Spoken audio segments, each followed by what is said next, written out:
پاکستان مسلم league نون کے سابق وزیر اعظم نواز شریف کی صاحبزادی اور پارٹی کی نائب صدر مریم نواز کو پاکستان کے آبادی کے لحاظ سے سب سے بڑے صوبے پنجاب کا وزیر اعلیٰ بننے کا اعزاز حاصل ہو گیا ہے۔ مسلم لیگ نون کو سال 2024 کے انتخابات میں پنجاب سے واضح اکثریت حاصل ہوئی تھی اور پارٹی کی جانب سے مریم نواز کو باقاعدہ پنجاب کی وزارت اعلیٰ کا امیدوار نامزد کر کے وزیر اعلیٰ پنجاب بنایا گیا۔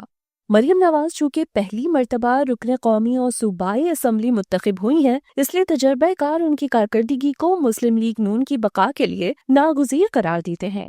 اب ہم مریم نواز کی زندگی پر ایک نظر ڈالتے ہیں۔ مریم نواز 28 اکتوبر 1973 میں پاکستان کے شہر لاہور میں نواز شریف اور کلثوم نواز کے ہاں پیدا ہوئیں۔ ان کے بہن بھائیوں میں 2 بھائی حسن نواز اور حسین نواز جبکہ ایک بہن اسما نواز ہے۔ مریم نواز نے انگلش لٹریچر میں ماسٹرز کر رکھا ہے، جبکہ اس سے قبل انہوں نے کنگ ایڈورڈ کالج میں MBBS میں داخلہ لیا تھا، لیکن ان کا داخلہ میرٹ کے خلاف ہونے کی وجہ سے ایک تنازع اٹھا، جس کے بعد انہوں نے ڈاکٹری کی تعلیم ادھوری چھوڑ دی۔ سال 1992 میں جب نواز شریف وزیر اعظم تھے تو ان کے military secretary captain Safdar Awan سے مریم نواز کی شادی ہوئی۔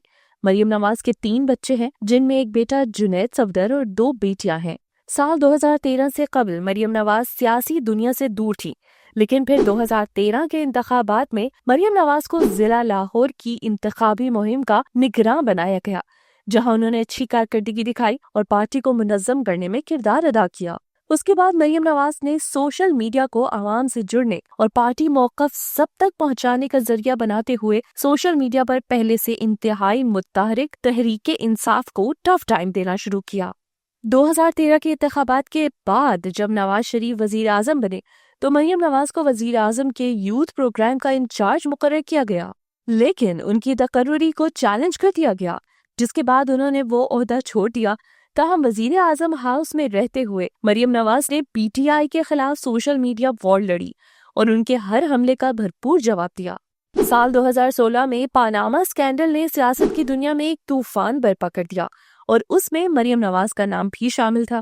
سپریم کورٹ نے تحقیقات کے لیے JIT بنائی تو پہلی بار مریم نواز میڈیا کے سامنے آئی اور انہوں نے JIT میں پیش ہونے کے بعد میڈیا سے گفتگو کی، اور پہلی گفتگو میں مریم نواز کا روک سکو تو روک لو کا معروف زمانہ جملہ وائرل ہو گیا۔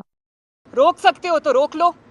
مریم نواز کے وزیر اعلیٰ پنجاب کے طور پر سامنے آتے ہی ان کا مقابلہ بے نظیر بھٹو سے کیا جا رہا ہے، جو پاکستان کی واحد خاتون وزیر اعظم رہ چکی ہیں، جبکہ مریم بھی ایک نئی مثال قائم کرتے ہوئے پہلی خاتون وزیر اعلیٰ پنجاب ہیں۔ اب تک کے لیے اتنا ہی۔ اب آپ دوستوں نے کامنٹ باکس میں ضرور بتانا ہے کہ آپ مریم نواز شریف کے حوالے سے کیا رائے رکھتے ہیں۔